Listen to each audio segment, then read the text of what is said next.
The Zalari Confederation was bleeding to death across 17 star systems. Chancellor Kelter pressed his four-fingered hands against the crystalline console, watching another red dot fade from the tactical display. Viridian Prime, home to 12 million souls, had just gone silent. The Korthak Empire's massive dreadnoughts hung in orbit like metal vultures, their planet cracker cannons still glowing from a bombardment. "Sir, we're receiving final transmissions from a Viridian defense platforms," Communications Officer Thirell reported, her voice breaking. The young Zalari's usually bright purple skin had turned a sickly gray from stress. They held the line until the very end. Kelter closed his large, luminous eyes. The Viridian defenders had been little more than children with outdated patrol craft, facing warships the size of mountains. Brave children who died buying precious minutes for civilian evacuation ships. Minutes that hadn't been enough. The command center around them told the story of their losing war. Holographic displays flickered with damage reports. Half the communication arrays were dead, and emergency lighting cast eerie shadows across the walls. Through the transparent aluminum windows, Kelter could see the orbital shipyards burning in the distance. The pride of Zalari engineering, reduced to twisted metal and expanding clouds of debris. "Chancellor, long-range sensors are detecting movement in the Korthak fleet," reported his tactical officer. "They are repositioning for another strike. Analysis suggests they are targeting the civilian refugee convoys heading to the Outer Rim." The words hit Kelter like a physical blow. Those convoys carried the last evacuee from 3 worlds.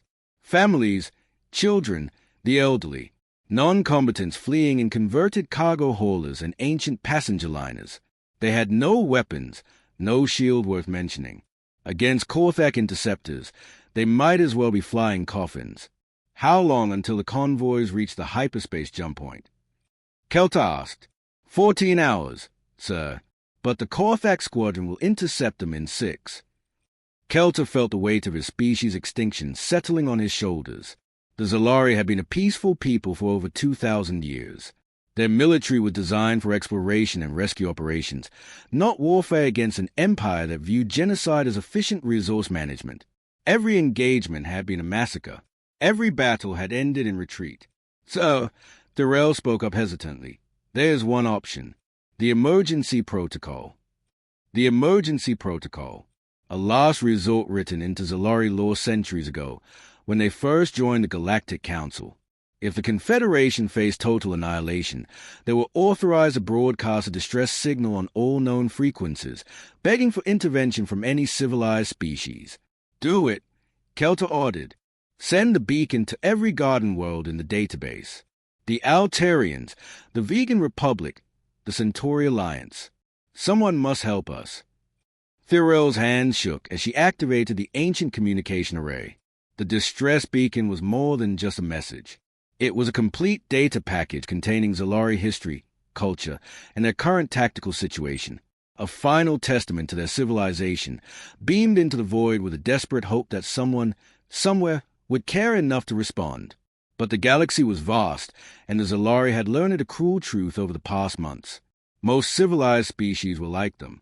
Peaceful, scientific, content with their garden worlds and comfortable lives. When faced with a predator like the Korthak Empire, they simply retreated further into their safe territories.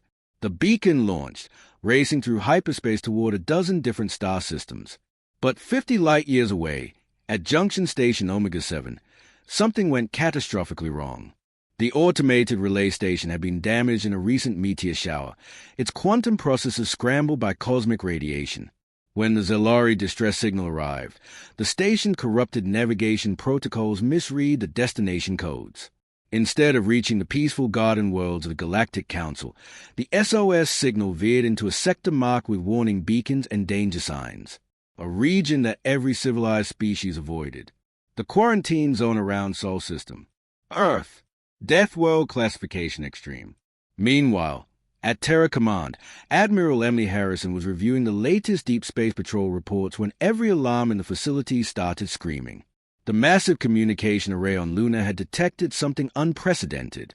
An alien distress signal, broadcasting on frequencies that suggested advanced technology and desperate need. "What are we looking at?" Harrison demanded as she strode into the command center. The Admiral was a compact woman with steel-gray hair and eyes that had seen too many battles.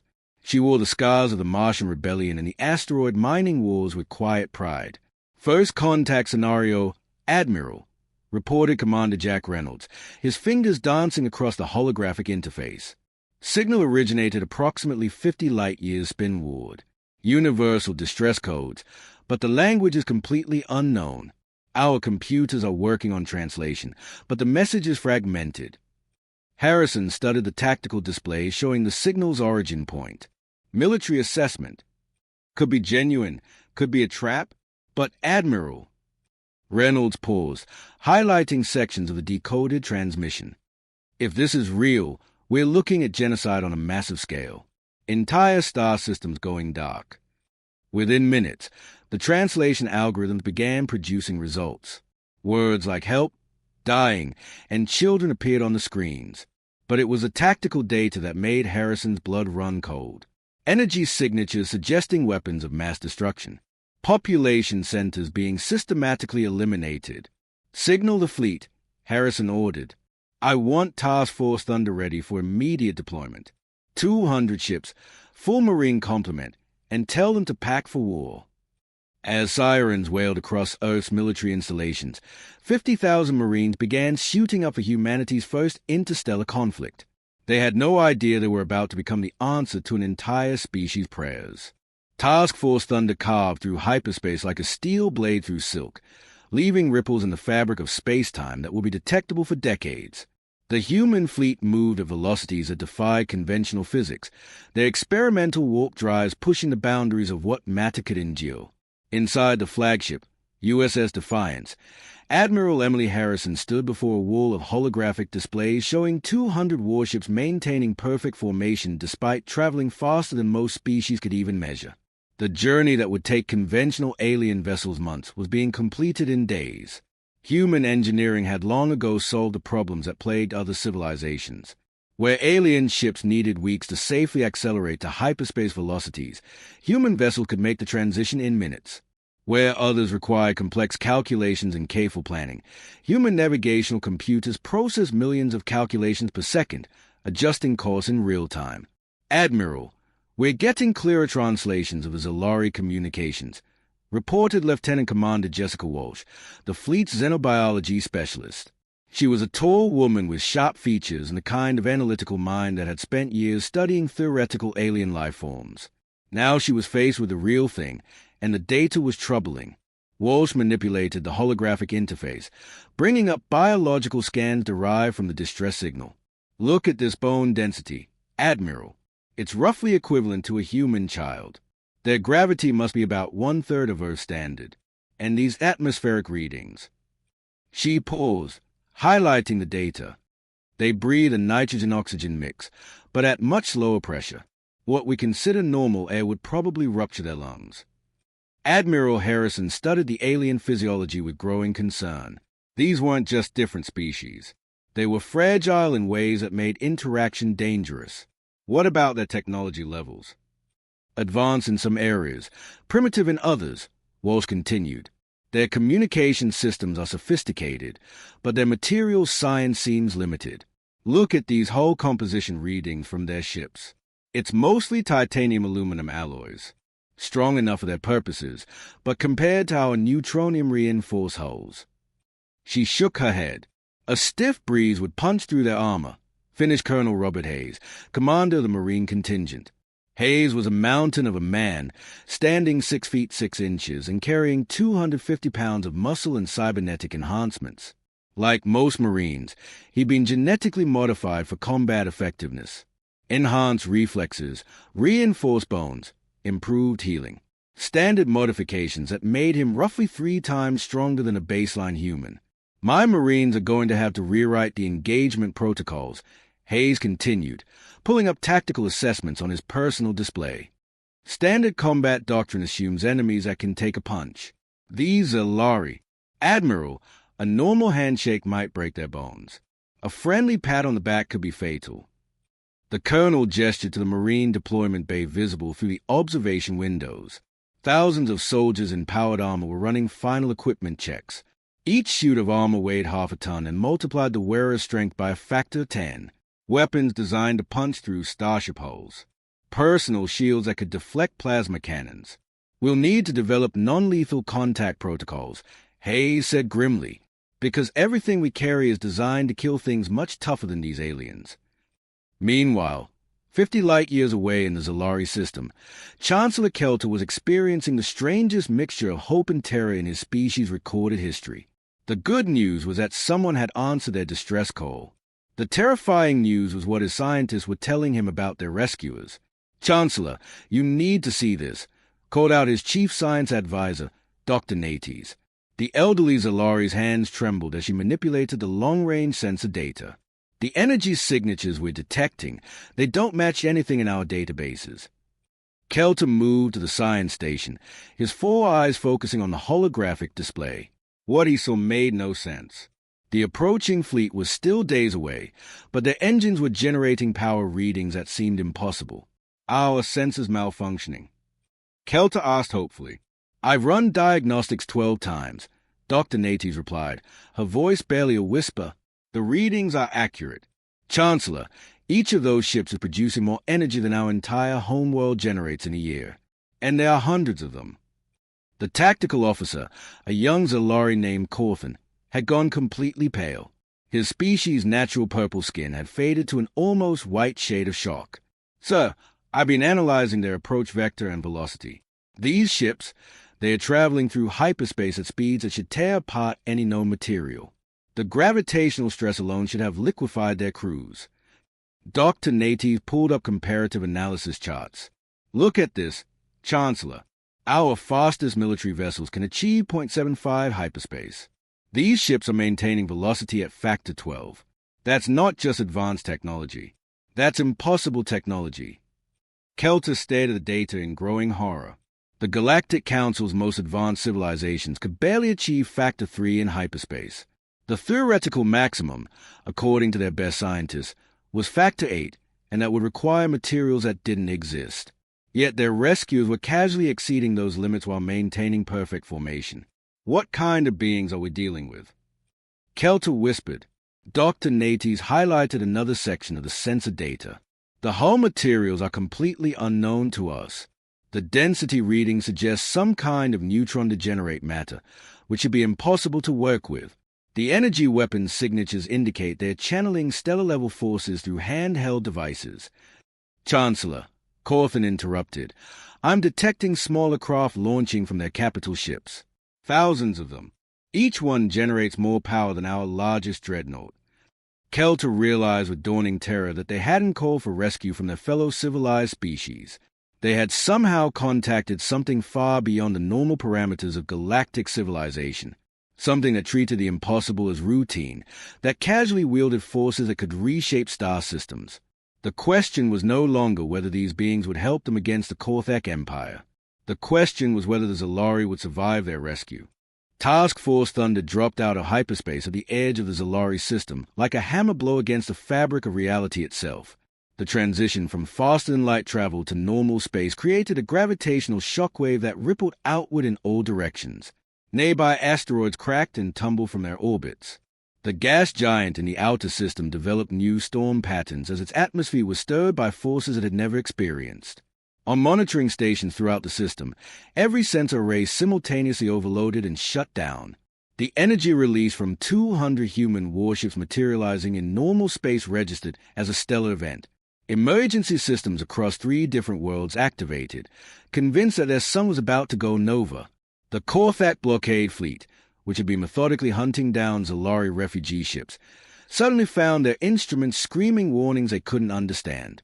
Admiral Vorthak, the massive reptilian commander of the Korthak war fleet, stood 8 feet tall and had conquered 17 star systems. His species had built their empire on being the biggest, meanest predators in their corner of the galaxy. Now his tactical displays were showing energy signatures that made his 300-ship armada look like children's toys. "What is this?" Vorthak roared, his clawed hands gripping the command console. "Sensor error." His chief science officer, a smaller Korthak with cybernetic implants covering half his skull, worked frantically at his station. "Admiral, the readings are accurate. 200 contacts, each one generating power levels comparable to a battle station. But they're moving. They're ships. The human fleet spread across the system's edge in a formation that defied conventional military doctrine. Instead of the tight defensive clusters favored by most species, the Terran vessels positioned themselves in a three-dimensional web that covered millions of cubic kilometers of space. Each ship maintained perfect distance from its neighbors, their movement coordinated by quantum communication systems operating in real time. Admiral Emily Harrison stood on the bridge of the USS Defiance, watching the tactical display update with target information. Her fleet's AI systems had already cataloged every vessel in the system, analyzed their weapons capabilities, and calculated optimal firing solutions. The entire process had taken 18 seconds. "Admiral, we're receiving multiple communication attempts," reported her communications officer, Lieutenant Commander Patricia Wells. "Different frequencies, different protocols. Looks like we've got at least 3 different species trying to talk to us." "Put them through on standard first contact channels," Harrison ordered. "Let's see who called for help." The main display flickered as the translation protocols engaged. The first transmission came from the Zalari homeworld, and Harrison could immediately tell these were the ones who needed rescue. The signal was weak, transmitted from damaged equipment, and carried undertones of desperation that needed no translation. "Unknown vessels, this is Chancellor Kelter of the Zalari Confederation," came the transmission. We sent a distress beacon. Are you responding to our call for aid?" Harrison activated the reply system. "This is Admiral Emily Harrison of the Terran Defense Force. We received your distress call. Please identify hostile forces." There was a pause on the other end, and Harrison could almost feel the alien struggling with the directness of human communication. Most species, she had learned from the intelligence briefings, preferred elaborate diplomatic protocols. Humans preferred to cut straight to the point. "Admiral, we are most grateful for your response," Kelter finally replied. "The Korthak Empire has besieged our world for months. They have destroyed 17 colonies and are hunting our civilian evacuation fleets. We have no military capable of—" "Copy that. Korthak are the hostiles. We'll handle them," Harrison interrupted. "Deploying reconnaissance in force." She gestured to her tactical officer. "Signal the fleet. Deploy Reconnaissance Group Alpha. Standard search and destroy pattern." What the humans casually called reconnaissance in force would have been considered a full-scale invasion by any other species. 40 dreadnoughts, each one larger than the Zalari capital city, moved into attack formation. Their escort vessels, which the humans classified as light cruisers, displaced more mass than the largest Korthak battleships. Chancellor Kelter watched this deployment through his sensors and felt his world shift beneath his feet. The rescue force that had answered their call wasn't just advanced. They were operating on a completely different scale of warfare. Each human reconnaissance vessel could probably conquer his entire star system single-handedly. "Admiral," Kelter ventured, his voice shaking, "may I inquire about your military experience? Your fleet seems extraordinarily well-equipped." Harrison glanced at a tactical display, where red dots marking Korthak positions were being systematically catalogued by her scouts. "Earth's been at war for about 10,000 years, she replied matter-of-factly. "Things have been pretty peaceful lately, though." The casual way she said it made Kelter's blood freeze. 10,000 years of continuous warfare, and they considered their current situation peaceful. Lieutenant Commander Wells looked up from her station. "Admiral, we're getting panic transmissions from the hostile fleet. They are trying to surrender." "Already?" Harrison seemed surprised. "We haven't even fired a shot yet." On the Korthak flagship, Admiral Vorthak was experiencing something his species had never evolved to handle: genuine terror. The sensor readings from the human fleet were beyond his comprehension. Their reconnaissance vessels alone outgunned his entire battle group. Their energy weapons operated at frequencies that could destabilize matter at the quantum level. Their armor was composed of materials that shouldn't exist. "Send surrender protocols to all human vessels," Vorthak ordered, his voice for the first time in his military career showing fear. "All ships, full retreat to hyperspace jump points." But the Korthak were learning what countless human enemies had discovered over the millennia. When you picked a fight with humanity, surrender wasn't always an option. The Terrans had traveled 50 light-years to answer a distress call, and they intended to finish the job properly. "Admiral," reported Captain Andrew Mitchell from the destroyer HMS Wolverine, "the hostile fleet is breaking formation. Should we pursue?" Harrison smiled grimly. "Oh, we're just getting started, Captain. Signal all ships. Time to show these Korthak why you don't hurt civilians on our watch." The Battle of Zelari Prime began at 0800 Terran Standard Time and ended before the human Marines had finished their lunch. What the Korthak Empire had envisioned as a months-long siege to break the last Zelari resistance became the most one-sided military engagement in recorded galactic history. Admiral Harrison gave the order from the bridge of the USS Defiance, her voice calm and professional. "All ships, weapons free. Target military vessels only. Let's clean house." The first salvo from the human fleet lit up local space like a newborn star. Kinetic projectiles, accelerated to near-light speed by magnetic rail systems, crossed the distance to the Korthak fleet in seconds. These weren't the crude slug throwers that most species use for ship-to-ship combat. Human kinetic weapons fired depleted uranium cores wrapped in programmable smart matter shells that could adjust their density and composition mid-flight. The lead Korthak battleship, a massive dreadnought that had terrorized a dozen worlds, took 3 direct hits amidships. Its energy shields, powerful enough to deflect conventional laser weapons, simply ceased to exist. The kinetic rounds punched through the ship's armor plating like it was wet cardboard, then detonated inside the hull with the force of tactical nuclear weapons. The dreadnought broke apart in a spectacular explosion that sent debris streaming across millions of kilometers. Secondary explosions rippled through its escort vessels as burning wreckage impacted their hulls at tremendous velocity. "Direct hit on the flagship," reported Weapons Officer Lieutenant Daniel Cross. "Target eliminated. Moving to secondary targets." But the kinetic barrage was just the opening act. Human energy weapons represented a completely different level of destruction. While most galactic civilizations use focused plasma or particle beams, Terran beam weapons operated by destabilizing the quantum foam that held matter together. The technical term was coherent quantum disruption, but the Marines called them reality erasers. The bright green lances of energy that erupted from the human battle line didn't just damage Korthak ships. They unmade them. Wherever the beams touched, molecular bonds simply stopped working. Solid armor plating became expanding clouds of component atoms. Entire sections of enemy vessels dissolved into their basic elements, leaving gaping holes that revealed internal structures before those too were reduced to their fundamental particles. Admiral Vorthak watched his fleet disintegrating around him and finally understood why this sector of space had been marked as a quarantine zone. These weren't just another species with advanced technology. These were predators operating on a level that turned his mighty war fleet into obsolete scrap metal. "All ships, emergency hyperspace jump," he roared into his communicator. "Retreat to minimum safe distance." But the humans weren't finished.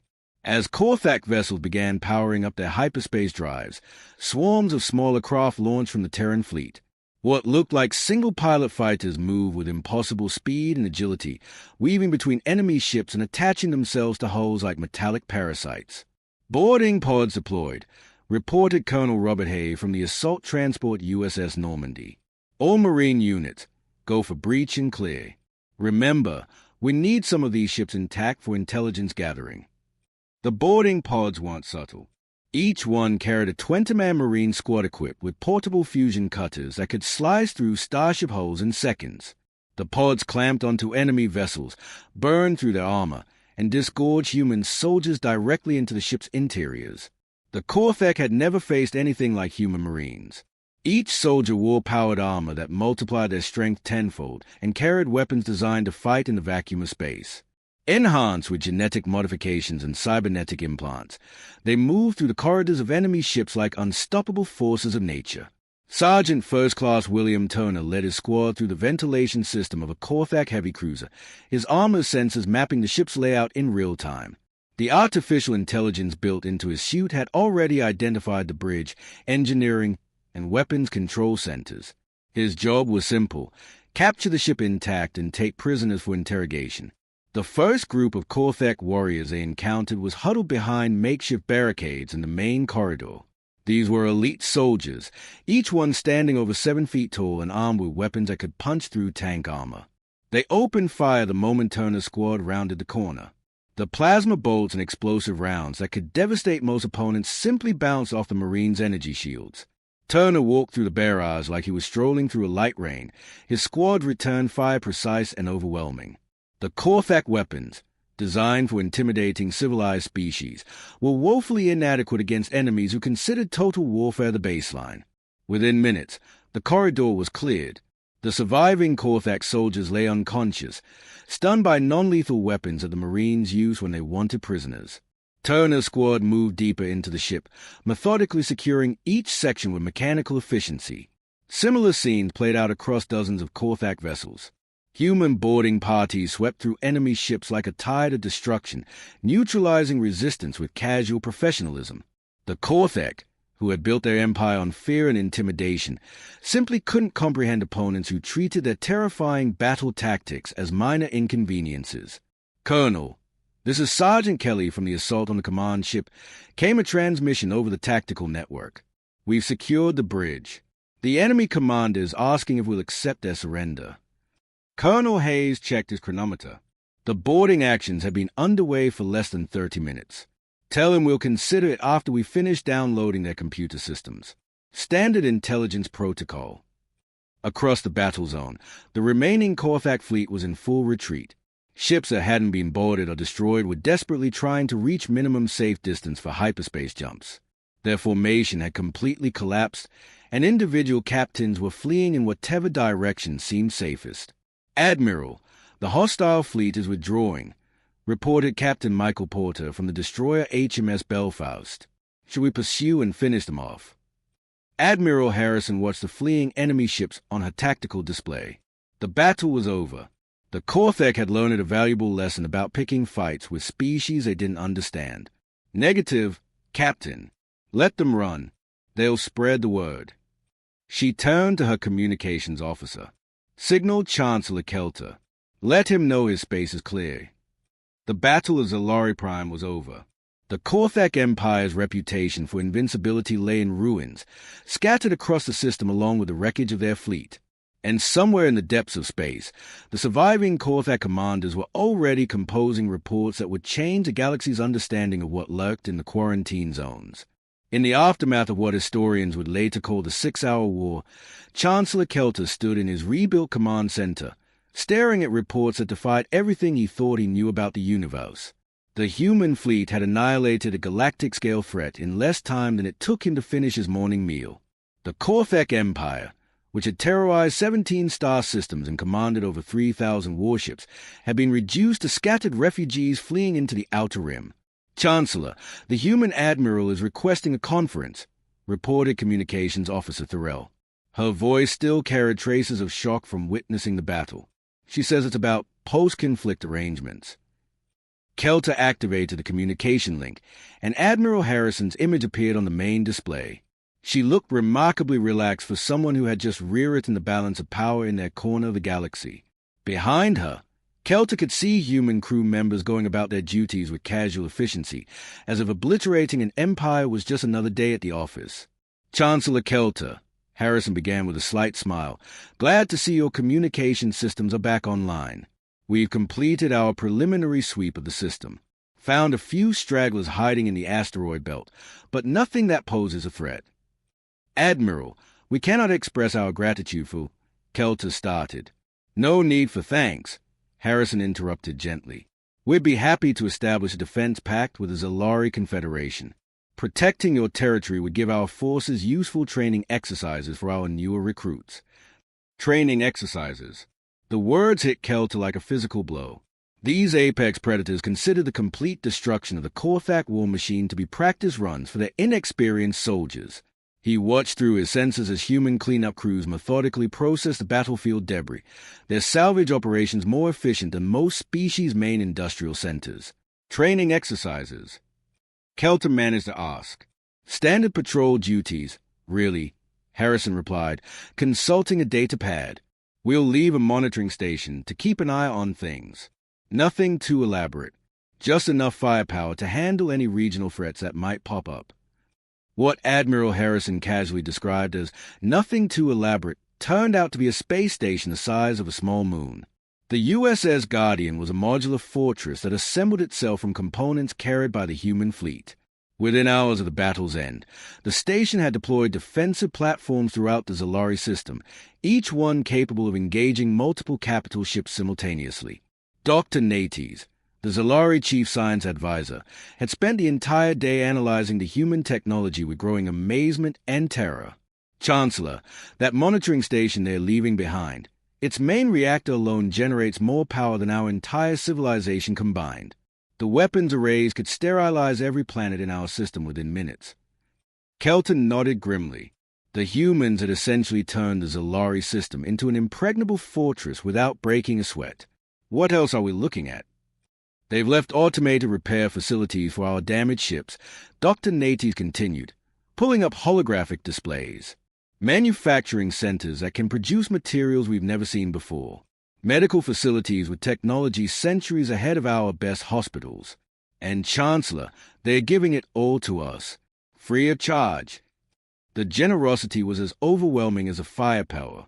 Human engineers worked alongside Zalari technicians, sharing knowledge that represented thousands of years of technological advancement.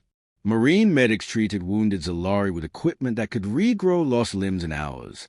Construction crews rebuilt damaged infrastructure using self-assembling materials that seemed to violate the laws of physics. But perhaps most disturbing was how utterly normal the humans treated all of this. They shared technology that could revolutionize civilizations with the same casual attitude most people use to lend garden tools to neighbors. When Zalari scientists expressed amazement at human achievements, the Terrans seemed genuinely puzzled by the attention. It's really not that impressive, Lieutenant Commander Jessica Walsh had explained to Dr. Nates during a technology transfer session. This is all standard colony building equipment. Wait until you see what we use for serious construction projects.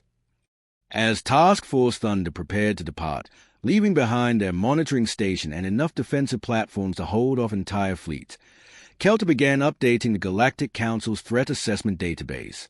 Earth's classification changed from unknown quarantine zone to approach with extreme caution, recommend immediate alliance, do not engage under any circumstances. His report to the Council would reshape galactic politics forever. For the first time in recorded history, they had encountered a species that treated interstellar warfare as a minor inconvenience. A civilization that could casually hand out technology that made their greatest achievements look like children's toys. Meanwhile, aboard the USS Defiance, Admiral Harrison was filing her own after-action report. She sat in her ready room, dictating to her personal AI assistant while reviewing casualty figures. Human losses, 0. Korthak fleet eliminated, 9 to 7%. Civilian evacuation assistance, successful. Mission parameters, exceeded. Mission assessment, Harrison dictated. First contact scenario resolved successfully. Local threat neutralized with minimal resource expenditure. Recommend cultural sensitivity training for future operations involving civilian-minded species. These aliens seem remarkably grateful for what amounts to standard humanitarian intervention. She paused, considering her next words carefully. Note for Xenopsychology Department. Zalari and similar species appear to view routine military operations as extraordinary achievements. Suggest developing protocols for managing expectation gaps in future first contact scenarios. The Admiral glanced out her viewport at the Zalari homeworld, where celebration fireworks were lighting up the night sky. Cities that had been preparing for annihilation were now hosting festivals of gratitude. The Zalari were treating their human rescuers like divine beings, which made the Terrans deeply uncomfortable. Additional note, Harrison continued, recommend establishing long-term cultural exchange programs. These species could benefit from exposure to human philosophical frameworks regarding conflict resolution and self-defense. Their pacifist tendencies, while admirable, leave them vulnerable to predatory civilizations. As Task Force Thunder jumped to hyperspace, beginning the journey back to Earth, they left behind more than defensive platforms and technology. They had fundamentally altered the Zalari understanding of what was possible in the universe. The galaxy suddenly seemed like a much larger, more dangerous, and more wondrous place. The Zalari had called for help and accidentally summoned gods of war. They were extraordinarily fortunate that these particular gods happened to believe in protecting the innocent. Other species in the galaxy would not be so lucky when humanity eventually turned its attention to them. ***, the END ***.